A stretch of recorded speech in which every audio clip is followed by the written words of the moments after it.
Voici ce qui est écrit. Nous avons demandé à un sage, pourquoi ne ripostez-vous pas contre ceux qui se comportent mal avec vous? Il répondit avec le sourire, quand un âne te bouscule, est-ce que tu le bouscules aussi? Quand tu vois un chien qui aboie, est-ce que tu aboies aussi? Seul le silence secoue les consciences.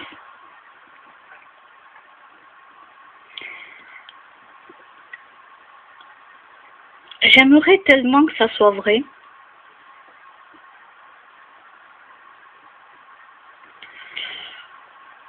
J'aimerais, oui, que ça soit vrai, parce que je me rends compte, en tout cas pour mon cas à moi, que ce n'est pas le cas.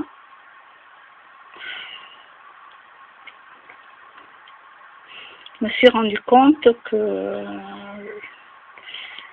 y en a, ils sont tellement méchants au fond d'eux que, comme on m'a dit, le silence est le plus grand des mépris. Et je crois qu'il y a une personne en particulier, et cette personne, je n'adressais même plus la parole à cette personne, parce que voilà, c'est un homme, il se croit tout permis, il fait ce qu'il veut de toute façon, voilà. Bon, bref, je ne donne pas de nom, je précise, et je ne dis pas non plus où habite la personne, peu importe. Je ne suis pas là pour faire un lynchage de personnes, mais je veux dire par là que même le silence ne leur ouvre pas la conscience. J'aimerais bien là. Voilà, sagesse bouddhiste. Alors, j'aimerais bien que ça puisse ouvrir des consciences. Mais ce que je vois avec beaucoup de recul, malheureusement, l'être humain va de plus en plus mal, que toutes ces belles phrases, voilà.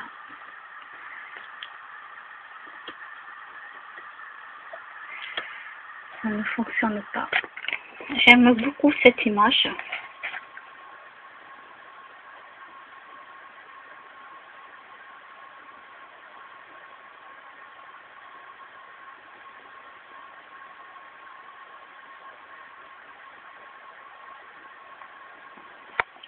Je montre ce petit dragon.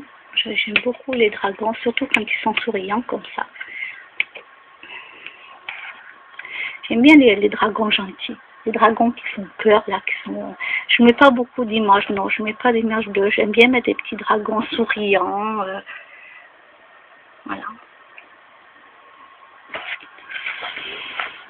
Donc, c'était pour vous montrer cette phrase que je trouve correcte, que je trouve vraie, mais qui, dans la vraie vie, en tout cas à l'heure actuelle, ne se fait pas, car il y a des personnes, vous avez beau ne plus du tout adresser la parole, c'est incroyable, c'est encore pire. C'est pour ça qu'une fois on m'a dit, oui, mais tu sais, le silence est le plus grand des mépris. Alors je suis pas là pour ça, justement, je me dis pas, je suis pas là pour embêter la personne. Moi, la seule chose que je veux, c'est, voilà, je ne parle plus, je ne perds plus mon énergie là-dedans. Je ne perds plus mon énergie là-dedans. Si je dois parler, bon là bien sûr je vous parle comme ça, mais si je dois parler avec des gens, c'est des gens intelligents. Des gens qui écoutent et des gens qui ne sont pas là en train tout le temps de dire du mal sur les gens. Parce que ça s'appelle du harcèlement. À force d'être toujours méchant avec la même personne, et qu'au bout d'un an, ça continue, ça s'appelle vraiment du harcèlement.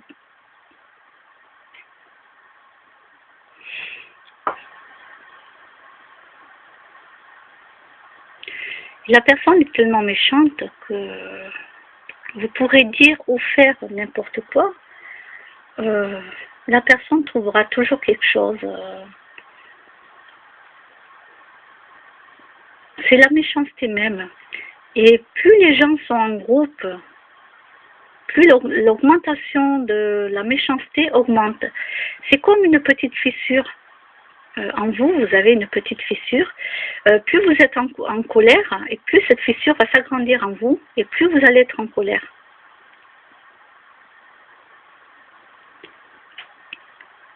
Et là, ça se passe la même chose chez les gens qui sont toujours en train d'harceler les autres. Des fois, je me dis, mais on se croirait à l'école. Vous savez, les enfants, quand ils harcèlent, il y a un groupe d'enfants qui harcèlent un petit enfant qui est seul, tout ça, qui ne sait pas se défendre. Mais là, je me dis, mais je me retrouve comme ça en étant adulte. Je me dis, mais c'est grave quand même. Nous sommes des adultes et c'est grave d'en arriver à ça.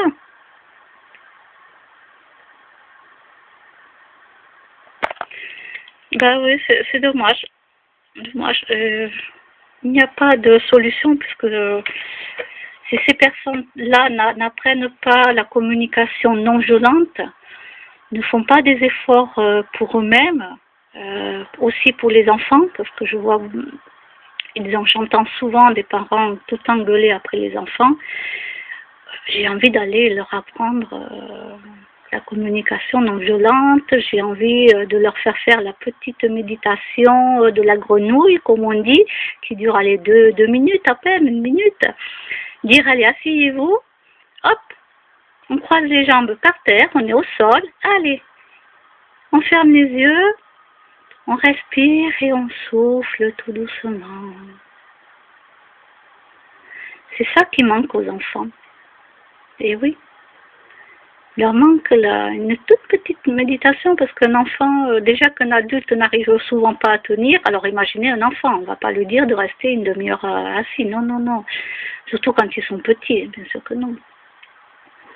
Mais c'est dommage, voilà, c'est dommage. Et l'être humain, ça va aller de plus en plus mal, ça fait déjà 20 ans que je le dis. Et je le remarque, malheureusement, je le remarque et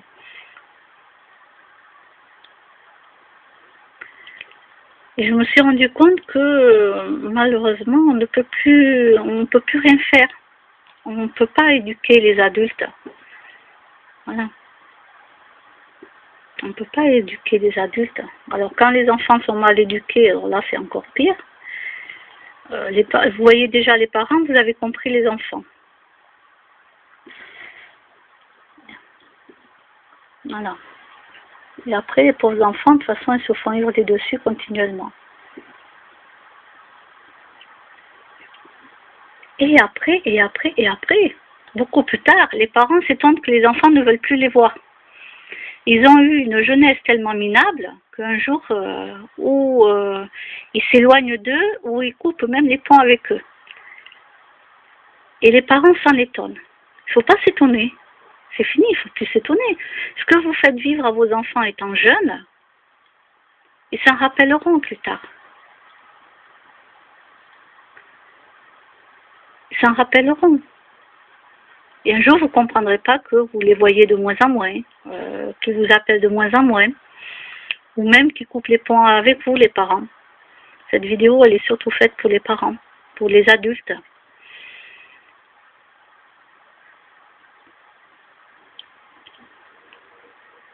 Alors bien sûr, il ne faut pas se laisser marcher sur les pieds par un enfant non plus. Un enfant de 14 ans n'est pas là en train de battre la mère pour avoir des sous constamment pour aller acheter sa drogue. Voilà, oui, j'avais déjà entendu ça à la radio et la pauvre maman, elle a été obligée d'aller voir la police, le policier, et d'expliquer tout ça parce qu'elle savait que son fils allait la tuer. Et c'est grave d'en arriver à ça et ça fait très mal pour le cœur d'une maman. Et les mamans qui témoignaient à la radio à l'époque, je peux vous dire que moi je ne savais pas ça, que des mamans pouvaient déposer plainte contre leur propre enfant ou qu'elles avaient peur de leur enfant parce qu'ils allaient la tuer pour de la drogue. Je ne le savais pas, comme quoi on en apprend tous les jours. Alors si vous êtes parent, peu importe l'âge qu'ont vos enfants, regardez sur les vidéos sur YouTube, communication non violente. Essayez de comprendre pourquoi votre enfant... Essayez de parler avec votre enfant, et gentiment, il ne faut pas élever la voix. Pour une fois, changez vos habitudes. Savoir aussi pourquoi l'enfant n'arrive pas à travailler à l'école. Peut-être qu'il faut aller voir un spécialiste pour savoir comment il peut apprendre. Est-ce qu'il apprend parce qu'il lit? Est-ce qu'il apprend par l'écriture? Est-ce qu'il apprend juste en écoutant? Voilà, il faut aller voir le docteur et lui en parler pour essayer de voir comment l'enfant peut arriver à apprendre. Ou s'il n'est pas fait pour apprendre, il est fait peut-être pour faire un métier. Mais combien de parents hurlent après les enfants parce qu'ils ont de mauvaises notes? Combien de parents font des tacts à leurs gosses parce qu'ils ont des mauvaises notes? Et c'est horrible.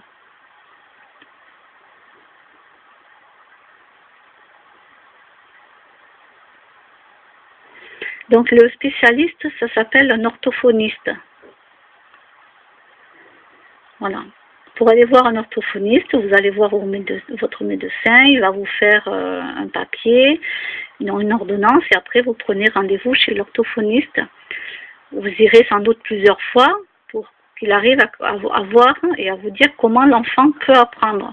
Par exemple, les leçons le soir. Puisqu'à l'école, on apprend de la même manière. Tout le monde n'est pas au même niveau. Alors si l'enfant n'est pas fait pour apprendre, il ne sera pas fait pour apprendre. Vous aurez beau lui taper dessus. Voilà. Donc soit plus grand, il va reproduire la même chose et tapera sur ses enfants, soit il fera l'inverse, carrément à l'extrême. Ça veut dire qu'il laissera, les enfants seront des rois et les enfants marcheront sur la tête des parents, quoi. Moi j'ai connu une copine comme ça. Voilà. Et là, il n'y a pas de juste milieu. C'est pour ça que si je parle de communication non violente, c'est pour essayer de trouver le juste milieu. Il faut que les enfants vous respectent, mais vous, les parents, est-ce que vous les respectez, les enfants? Vous ne les respectez pas? Vous vous en rendez même pas compte que vous gueulez après, que vous élevez la voix, que vous levez la main, que vous les tapez, ou vous levez la main en lui disant « je vais t'en foutre une ». Combien de fois j'ai entendu ça?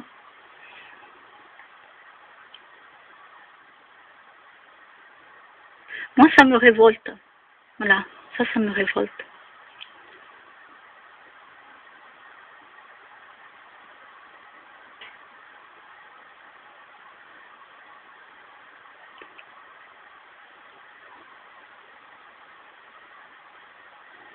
Et j'aimerais bien, oui, que ce message passe, au moins pour tous les parents, pour tous les adultes, parce qu'il y a des parents qui se rendent même pas compte qu'ils gueulent après leur enfant. Non, ils ne s'en rendent pas compte, et je le sais. Moi, je le sais. Une fois, j'ai demandé à une copine, elle qui me disait tout le temps que son voisin au-dessus, là, donc j'avais dormi chez un couple, chez ma copine avec son mari et ses 2 enfants. Et au-dessus, elle m'a dit, ah non, mais la mère, jusqu'à minuit, après, à minuit, elle gueule et tout, pour dire aux enfants d'aller se coucher, tout ça, quoi. Et c'était vrai, hein, parce que j'ai dormi sur place, j'ai entendu qu'on m'avait gueulé après les gosses et tout. Aïe, aïe, aïe.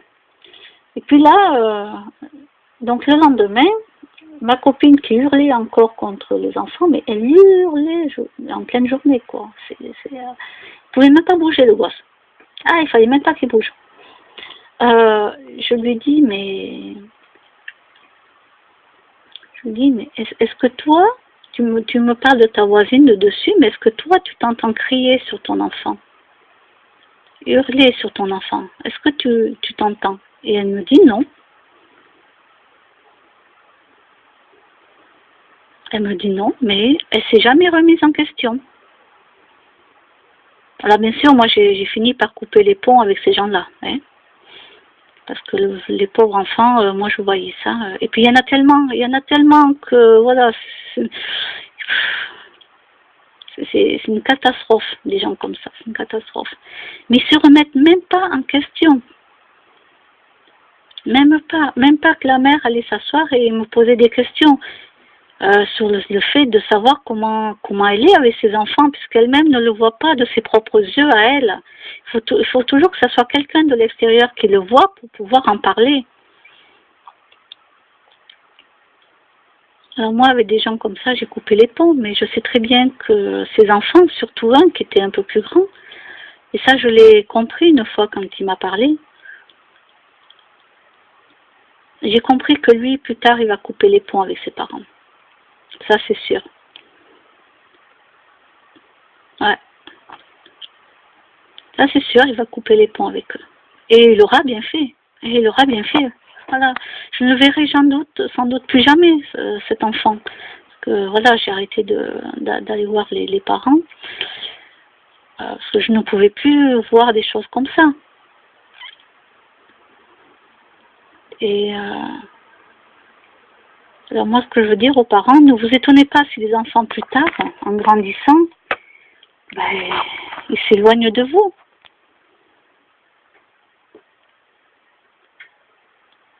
Alors j'espère que ça vous en prendrez conscience. Je ne sais pas. Et je vous laisse avec cette réflexion. Et j'espère que ça ira mieux dans ce monde, même malgré que j'ai compris que c'est de pire en pire, mais j'espère que ça ira mieux. Je vous dis au revoir.